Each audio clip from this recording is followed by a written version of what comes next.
An Igbo boy was labeled a thief for loving a Hausa girl in the north. He was just a quiet Igbo boy working in the servant quarters. She was a northern princess, daughter of a powerful political lion. They were enemies. He was beaten, imprisoned, branded a disgrace. She was shipped out of the country, exiled by her own blood. Can their love ever be? Or will this be the end of this forbidden love story? Before we continue the story, join the Soyam family by subscribing and turning on the notifications to follow this unforgettable story of resilience, love, and a battle of tribal lines. Kano rose with a riot of sound.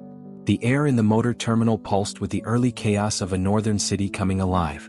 Buses honked and spat black fumes. Hawkers screamed out the names of their goods in rough Hausa. Phone cards, groundnuts, sachet water, cheap perfumes.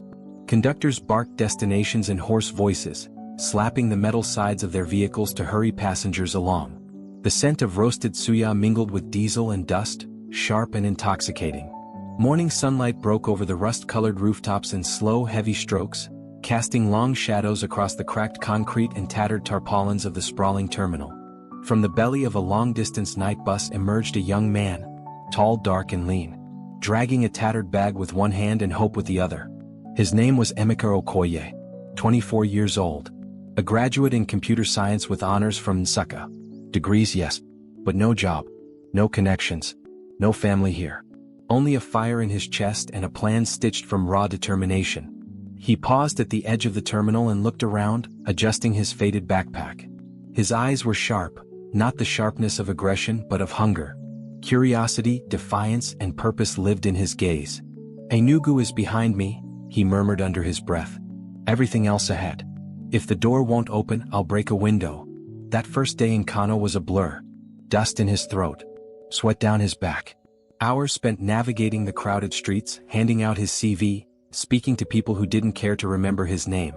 By midday, hunger clawed at his stomach. He found a roadside buka, a lean-to shack with wooden benches and steaming pots. The air inside was thick with palm oil and garlic. A Hausa woman stood behind the counter, her scarf tied tightly, her eyes scanning him as if she could smell the broke on him. "Rice or swallow?" she asked in Hausa. "Rice.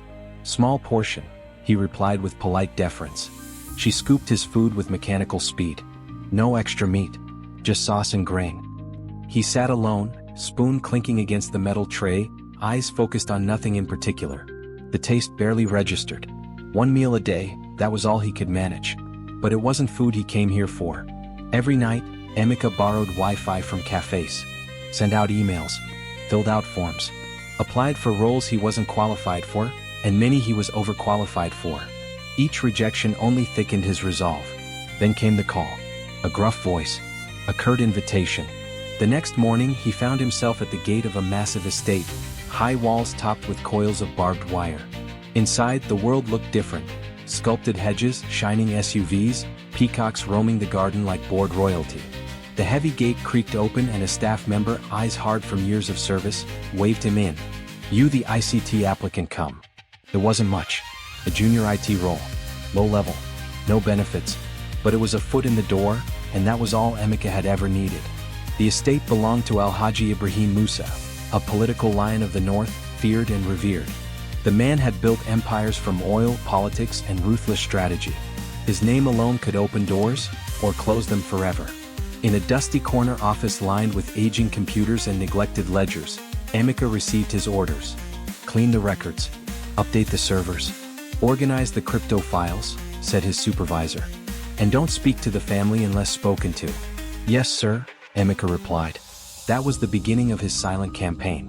By day he fixed wires and restored old databases. By night he stayed back late, not to rest but to code. He built systems for himself. Sleek, agile prototypes. Encrypted modules. A quiet revolution growing behind every click. It was during one of these late afternoons, while fixing the estate's faulty router in the opulent library, that he heard a voice, crisp, clipped, and unamused. "Who gave you permission to be in here?" He turned. She stood in the archway like a challenge, wrapped in a silk kaftan, her posture impeccable. Everything about her said control, from the way she held her arms to the unflinching way she looked him in the eye. Fatima Musa, 22, international finance student, first-class mind, silk-smooth voice, spine forged from fire. She walked through the university compound like a storm in slow motion. Hijab tucked with precision, heels clicking softly on tiled floors, eyes that didn't just look at you but through you. Professors deferred to her. Classmates admired her from a distance, unsure whether to approach or simply observe. She wasn't popular in the way most girls aspired to be. She was respected, and that was rarer. Fierce, brilliant, untouchable. The kind of woman the world bent around or broke trying to tame. So when she found a boy, one of her father's staff, crouched in the corner of the family library one afternoon, tinkering with the Wi-Fi router and flipping through her reading pile, she prepared to cut him down with words. But Emeka stood up, dusting his jeans, a dog-eared book in hand.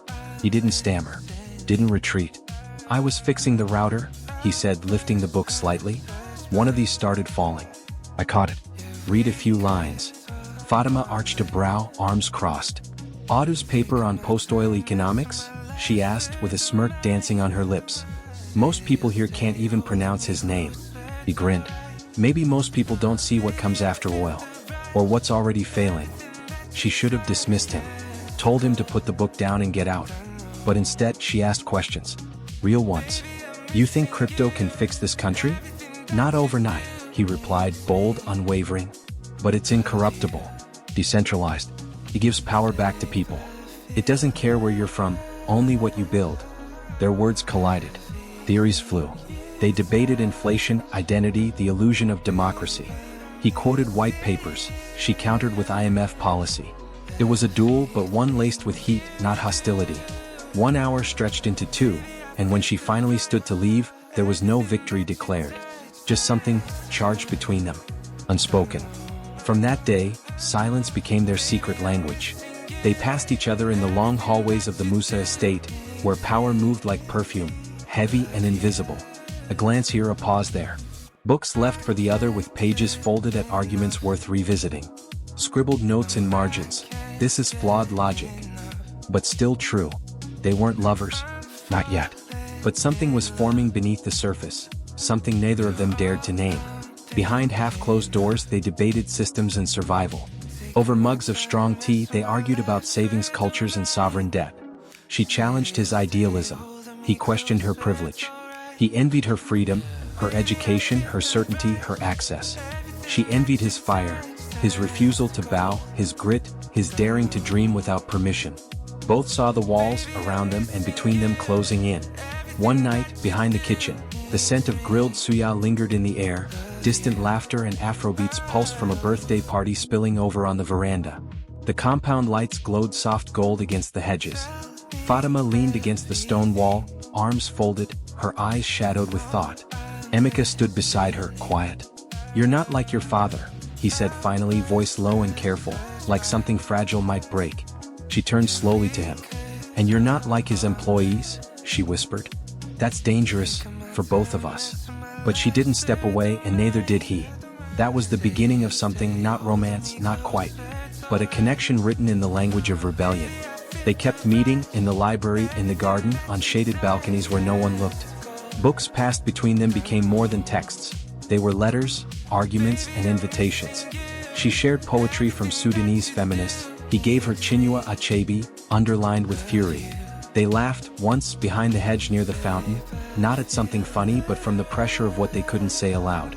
He taught her to listen beyond privilege. She taught him to look beyond anger.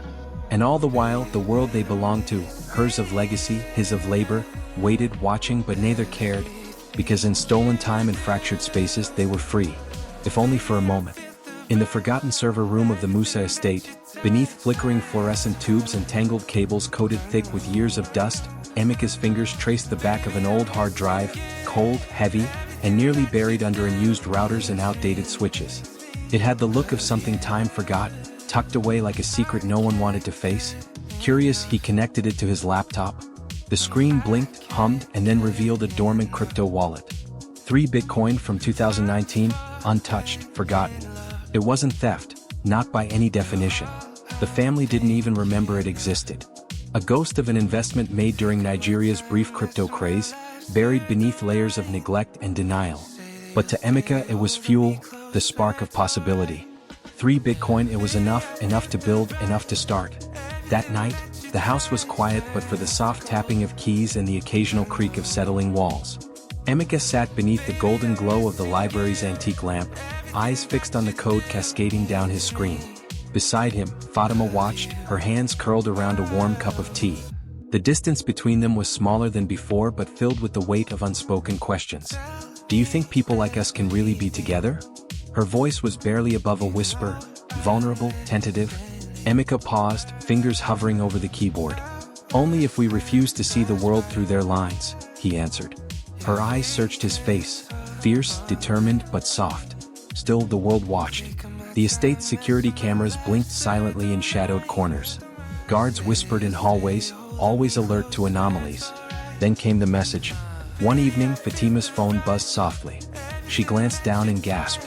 A blurry photo of her and Emeka, standing close, smiling, caught in an unguarded moment. My aunt in Kaduna saw this, Fatima said, voice trembling. Everyone knows. Emeka's jaw clenched. It wasn't me, he said quietly. I know, she replied, but it doesn't matter. By morning the lion had awakened. My daughter? With a houseboy? Alhaji Musa's voice thundered behind thick doors, every syllable loaded with betrayal and fury. Have you no shame? Fatima, usually poised and steady, stood tall. He's worth more than your entire cabinet, she shot back, voice cutting through the heavy silence like a sword. Then silence. A single sharp slap echoed through the hall. The slap reverberated long after the sound had died. Fatima's face jerked to the side, her cheek blooming red, but her chin held its angle, sharp, proud, unbroken. The silence in the hall was suffocating, every air molecule thick with disbelief. Alhaji Musa's chest heaved as he pointed toward the inner corridor. Get him, he bellowed, spittle flying from his lips. Within seconds, heavy footsteps stormed through the corridor like thunder. Two of Alhaji's personal guards appeared, broad-chested men in kaftans with hidden pistols beneath their folds. Behind them trailed a third, leaner, meaner, eyes already narrowed with anticipation. Fatima stepped forward. No, don't touch him. But her father raised a hand again, this time not to strike her, but to silence. You will not speak again tonight, he growled. You have brought disgrace into my house. You, my first daughter, dragging the name of Ibrahim Musa into the gutter for a houseboy? One guard grabbed Emeka by the arm. I'm not a houseboy, Emeka said, voice calm but burning. I'm a software engineer. I was fixing your network. A sharp punch to his gut silenced him. He doubled over. Engineer or not, the third man hissed, yanking Emeka up by his shirt collar. You don't speak to the Alhaji. They shoved him against the wall, hard. A vase shattered, footsteps gathered, maids peeked from behind curtains, guards whispered, and one of the cooks crossed herself silently. An Igbo man in a house a girl? Alhaji Musa's voice rang out. In what world? What universe do you think this is, boy? Emeka winced as the second guard punched his ribs. He fell to his knees. You think this is Nollywood? The Alhaji sneered. You think you can shame me with this intertribal, blasphemous nonsense? You are not just an unbeliever, you are filth. Fatima screamed, trying to reach him, but her aunt seized her arm. Enough, child. You've done more than enough. Take him to the basement, Alhaji Musa ordered. I don't want his face polluting my hallway. Let him rot there. The guards dragged Emeka away, his blood dripping on the polished marble, his pride more bruised than his body. The next morning, a sliver of dusty sunlight pierced through the slit in the concrete wall. The basement reeked of damp cement and old oil drums. Emeka stirred, wincing. His lips were cracked. One eye was nearly swollen shut. The door creaked. A young man stepped inside, early 20s, lean like Fatima with the same sharp nose. Sadiq, her cousin. He looked both ways then knelt. I shouldn't be here, he muttered. But she begged me. He handed Emeka a small plastic bottle of water. Emeka drank it in 2 gulps. She's safe. Emeka rasped. Sadiq nodded, hesitant. Locked in. No phone. But she told me, you're not just some worker.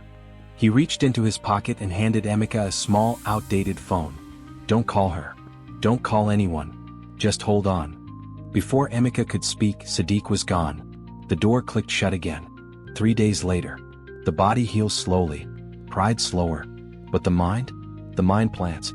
The door opened again. This time, no food, no water. Just Sadiq.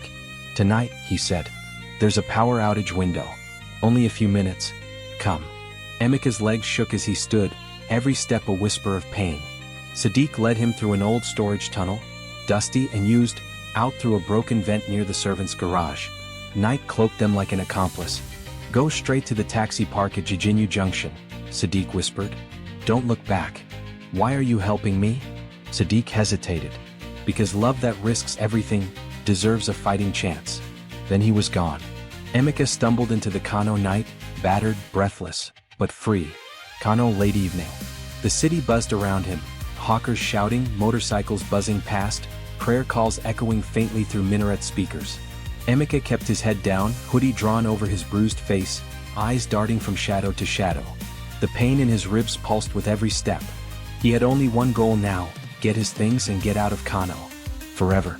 The compound where he stayed wasn't far, a shared flat behind an internet cafe. He moved fast, gathering a small bag, documents, and a folded brown envelope Fatima had once tucked a note into. Her handwriting still haunted him. Just as he zipped the bag shut, he froze. Outside, tires screeched, voices loud, sharp. "He's here." His heart dropped. He peeked through the curtain. Two of the men who had beaten him at Alhaji Musa's house, now joined by another in civilian clothes, scanning the street with purpose. He darted out the back, clutching his bag. "Thief!" The shout ripped through the air like a gunshot. It wasn't him. But it didn't matter. "Thief!" Another voice echoed, followed by the hiss of sandals scuffling, benches scraping, the chaos of misunderstanding. Or maybe, intentional misdirection.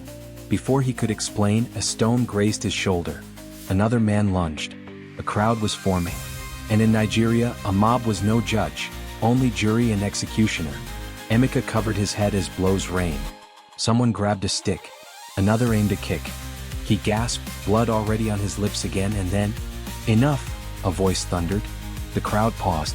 An elderly man in a white jalabiya stepped forward from the mosque across the street, eyes stern, presence commanded. The crowd instinctively stepped back. The man pointed.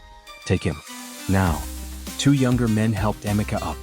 Dazed and barely conscious, he was dragged into the safety of the mosque's compound, then into the elder's home behind it. Inside the house, the air smelled of incense and warm tea. A gentle haze clung to the small room, the kind that softens sharp memories. Emeka sat hunched on a low stool, blood dried on his brow, dirt streaking the corners of his eyes. His breath came in shallow, uneven pulls. The elder, tall, wiry, with a white beard that spoke of wisdom more than age, moved with quiet precision.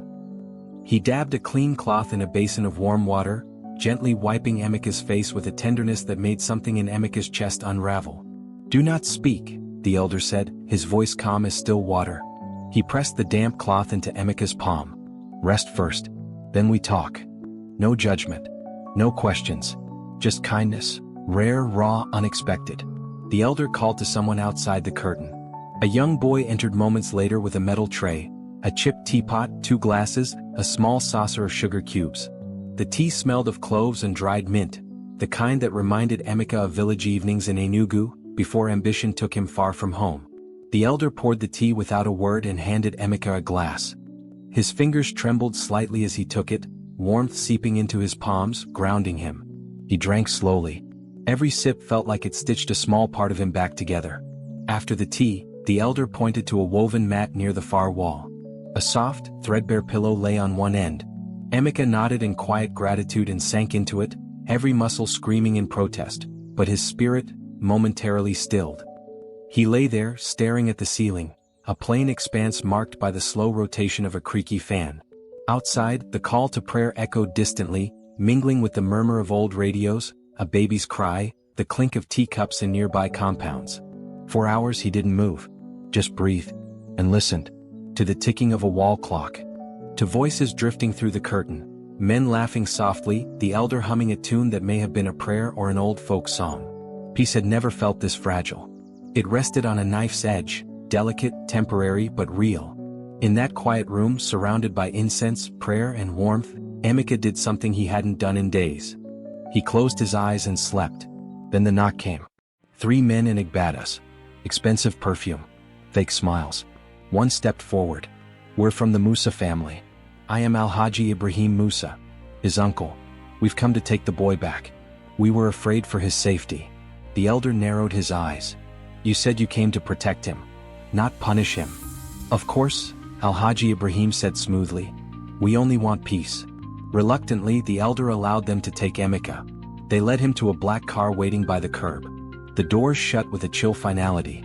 But something shifted. The driver didn't take the road to town. They veered instead toward the outskirts, toward the Musa estate. "I'm not going back there," Emeka said, voice rising. "You'll go where we tell you, boy." That word again. He reached for the door, it was locked. Then, adrenaline surged. At a bend near Dala Hill, Emeka slammed his elbow into the side window, then hit the door lock. It clicked. In a second that felt like eternity, he flung the door open and jumped.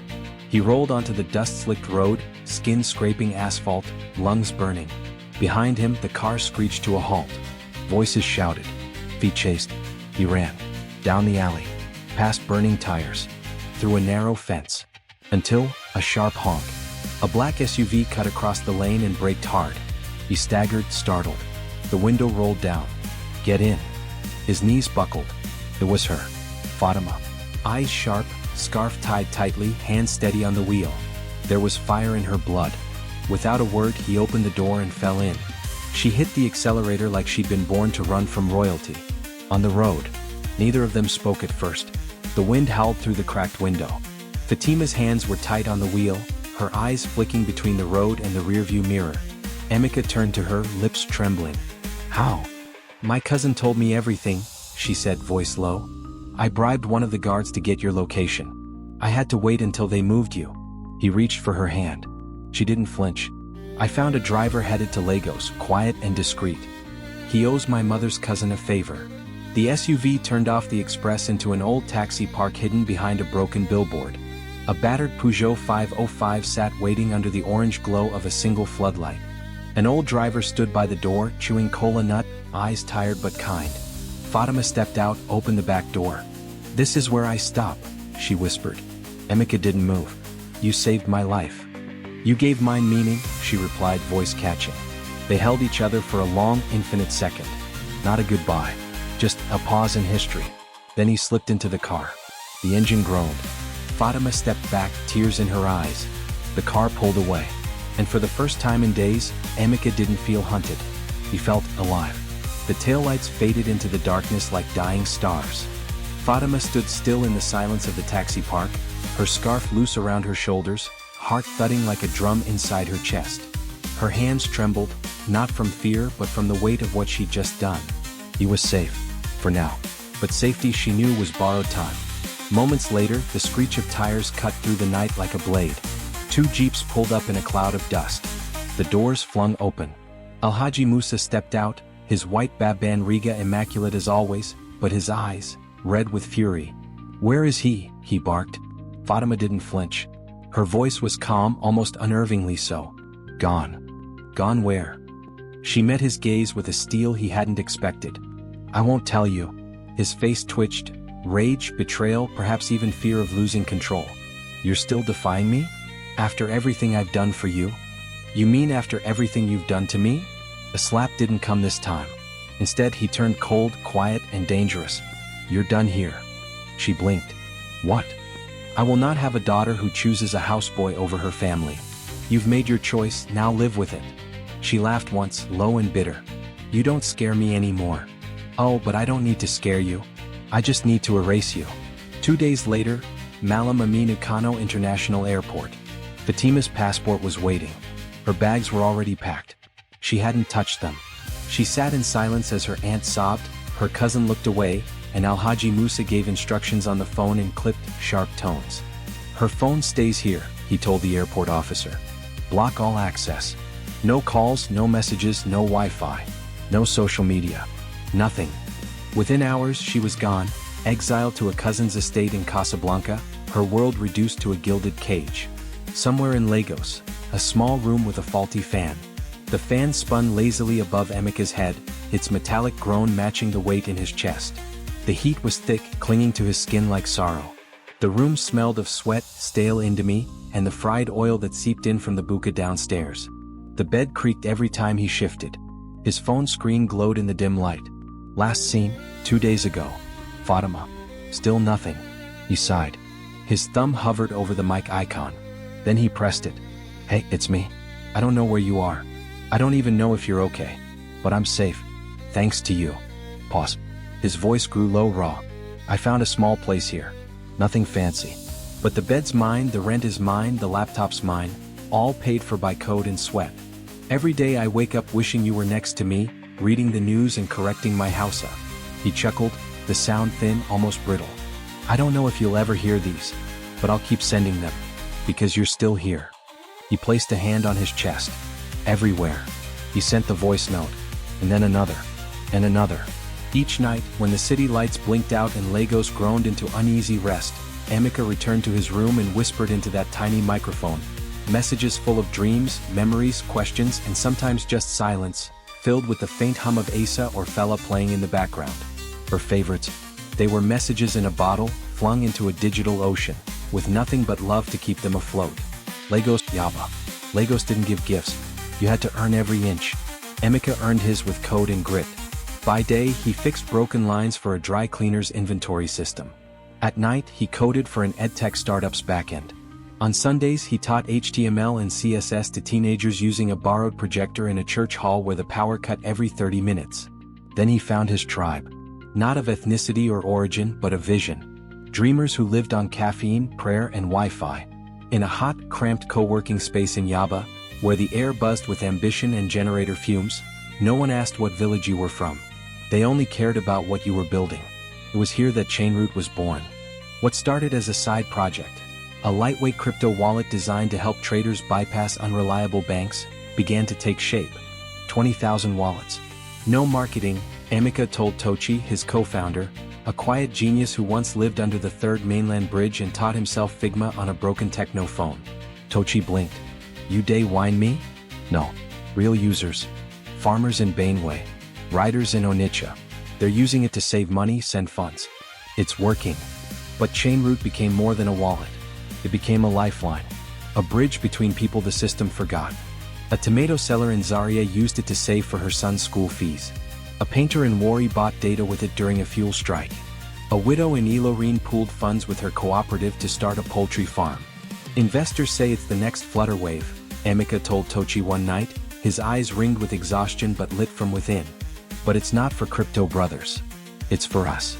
They pitched the product everywhere, sweaty tech meetups in Lekki, hackathons at 2 a.m. with mosquitoes as their audience, VC calls where they had to mute the gen noise with pillows. Most said no. Too risky. Too local. Too Nigerian. But one seed investor said yes. The first $25,000 came like mercy and famine. It bought them real laptops, power inverters, and breathing room. Then came the next round, $500,000 from a Kenyan fintech accelerator that believed in borderless money for borderless Africans. They didn't sleep much after that. Chainroot exploded. Buzz spread across the continent. Tech Twitter caught fire. Nigerian radio stations debated it. Ghanaian farmers used it to pay for roofing sheets. A ride-hailing union in Abidjan adopted it as their official payment system. One morning, Emeka stood frozen as a radio crackled in a nearby kiosk. Chainroot, the fast-growing Nigerian fintech platform, has surpassed 200,000 active users across West Africa, with over $2 million in transactions processed in under a year. Emeka Okoye, listed among Africa's top 30 under 30. He looked down at his hands. Same hands. Same lines. But no longer the same man. Yet every night, he still recorded voice notes for Fatima. Still sent them even when the tick stayed gray. Even when her digital silence felt like a tomb. Babe, if you ever hear this, I just made jollof. Burnt the bottom like always. You would have laughed. Another investor meeting today. I miss your voice, Fatima. Not just your voice. You. He built a company, he changed his life. But in the silence between success and sleep, there was still a hollow space only she could fill. Months later, the glass doors slid open with a quiet hiss, and Alhaji Musa stepped into the sleek, minimalist office overlooking Lagos's restless skyline. The hum of the city below was a stark contrast to the heavy weight in his chest. Years of empire building had been undone by one catastrophic deal. Now, stripped of the lavish comforts he once commanded, he faced the one last hope for redemption, the burgeoning world of cryptocurrency. His application had been rejected more times than he cared to admit, but after an intense and grueling vetting process, he had finally secured an audience with Nigeria's leading crypto investor, a man known for his ruthless intellect and unshakable integrity. As he was ushered into the conference room, The polished glass table gleamed under the fluorescent lights. And there, seated calmly at the head of the table, was the figure he never expected to see again. Emeka Okoye. The boy he once dismissed with a sneer, the houseboy who had dared to love his daughter, who had dared to dream bigger than his station. Emeka's eyes lifted slowly, meeting Alhaji's with a calm that made the room feel colder, smaller. There was no hint of recognition, no flicker of triumph. Only a steady, unreadable gaze that seemed to measure Alhaji in a way that unsettled him. The meeting began. Alhaji launched into his pitch with practiced confidence, outlining strategies, figures and promises of revival. But Emeka's silence was deafening. Every proposal was met with a measured nod, a brief pause, or a neutral question that cut deeper than any accusation. Minutes stretched like hours. Alhaji's patience thinned, frustration bubbling beneath his composed exterior. Yet Emeka said nothing that gave away his thoughts. When the meeting finally ended, the silence hung heavy, not with closure but with unfinished business. Alhaji Musa slowly rose from his seat, adjusting his agbada with stiff, deliberate movements. His pride held him upright, but his heart thudded with the dull weight of rejection. Emeka hadn't said yes. He hadn't said no either. But in that room full of glass and ghosts, silence was more damning than any word. Not once had Emeka addressed their past. Not a flicker of recognition. No anger. No resentment. Nothing. That nothing felt louder than any outburst could have been. Alhaji nodded stiffly, his voice brittle as he said, "Thank you for your time." Emeka gave the faintest tilt of his head, eyes unreadable. The room seemed to exhale as the door closed behind Alhaji. He walked down the hallway like a man stepping out of a courtroom, dignity cracking beneath the surface. His aide scrambled after him, murmuring, "Do you think it went well, sir?" Alhaji didn't answer. He didn't know. As he entered the elevator, the stainless steel walls reflected back a version of himself he barely recognized, older, wearier, humbler. The doors slid shut. The descent began. He looked at the floor. Bing. His phone buzzed. He blinked at the screen thinking it was an error. Inbox. Investment approved. Partner. Chainroot Capital. Signed by Okoye. Alhaji's breath caught. What? His lips parted, but no words came out. He scrolled again. It wasn't a mistake. His proposal had been accepted. Emeka, that same boy, had approved the deal. But why? Why now? Why him? By the time he reached the lobby, his legs were trembling. Back at the Musa residence, that night. The study was cloaked in shadows, the only light spilling from a laptop screen. The room, once filled with advisors, plans and power, now sat still. Dust curled in the air as if the walls themselves were holding their breath. On the screen, an email. Approved. Funds released.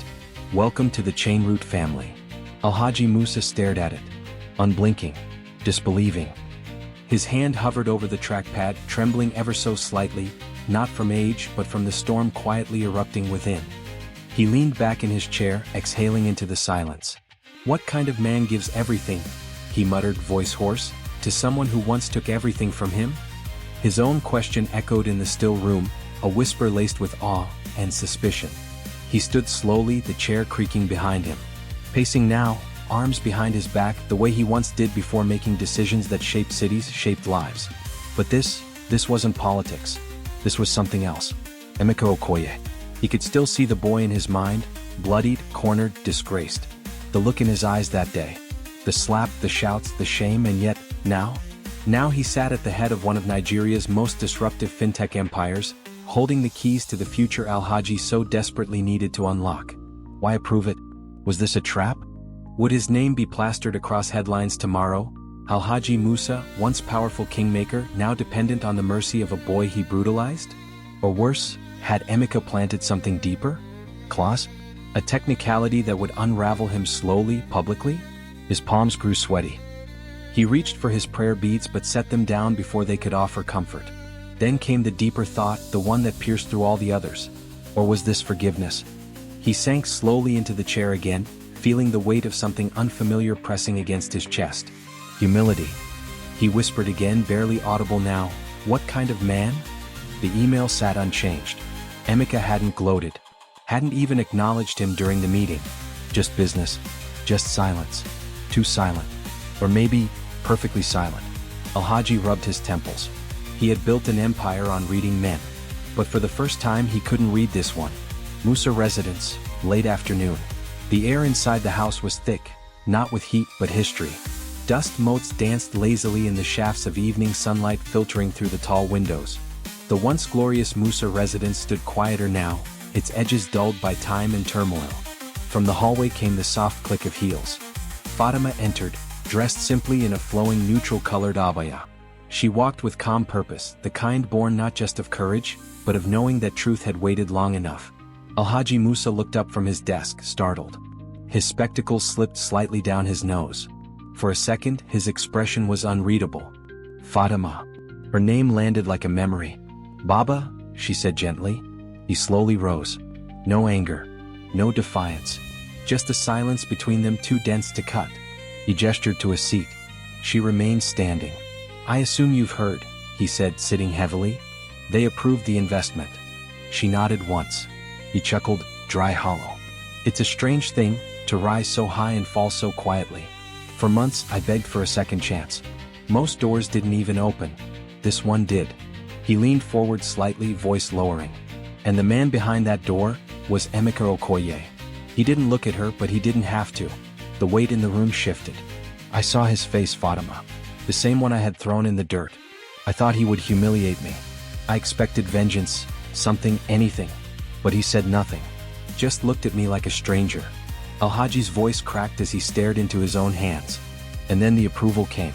No explanation. No condition. Just, yes. He finally turned to look her in the eye. That wasn't just business, he said slowly. That was mercy. That was grace. His eyes narrowed slightly. And that couldn't have happened unless someone else had brought him back into my life. Fatima said nothing. Was it you? The silence answered first. Then she did. Yes. He exhaled like a man who'd been holding his breath for years. So, it was a setup. She met his gaze without blinking. No. It was a mirror. He sank deeper into the chair. All his years of prestige, of deals made in cigar-scented rooms and power-backed decisions. None had prepared him for this kind of reckoning. I broke you, he said, voice barely above a whisper. I cast you out. I called him an unbeliever, a houseboy. I raised my hand against my own daughter because she dared to love someone I didn't understand. Fatima moved closer now, slowly. You were afraid, she said. And you taught me that power can be used to wound. But you also taught me how to stand. That's what helped me survive. And that's what brought me back. Alhaji's eyes welled up, and for the first time in her life, Fatima saw the great man cry, not from loss but from self-awareness. I judged him by his name, he said, by his tribe, by everything that meant nothing, and ignored the only thing that ever meant something. He stood, walked to her, and took her hands, trembling slightly. Fatima, if he still wants you, and if you still want him, then you both have my blessing.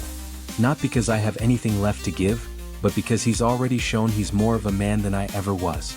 She swallowed hard, eyes shining, voice breaking. We never wanted revenge, Baba. Just a chance. He nodded, pulling her into an embrace, something he hadn't done since she was a child. In that moment, the house felt full again, not with wealth but something far rarer, peace. Wedding day. Their wedding was more than a union, it was a declaration. Not just of love, but of resistance, of defiance and choosing each other in a world that had offered them every reason not to. The venue was a sun-kissed field just outside Abuja, where baobab trees stood like ancestral witnesses. White tents billowed in the breeze, adorned with fresh hibiscus and woven raffia fans. Rows of chairs overflowed with guests. Old friends, curious strangers, tech founders, traditional elders, journalists scribbling notes, all drawn by the magnetism of a love that had survived the odds. It was a wedding woven from two worlds. From the east came Emeka's kin, draped in rich Iziagu, coral beads heavy around their necks, bearing kola nuts and proverbs.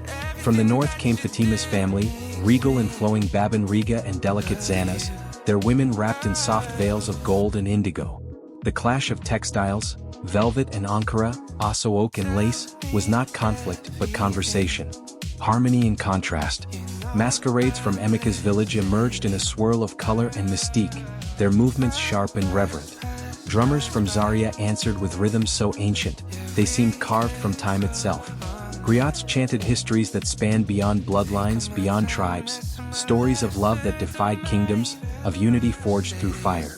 In the front row, Emeka's mother dabbed her eyes with a lace handkerchief, not from grief but pride.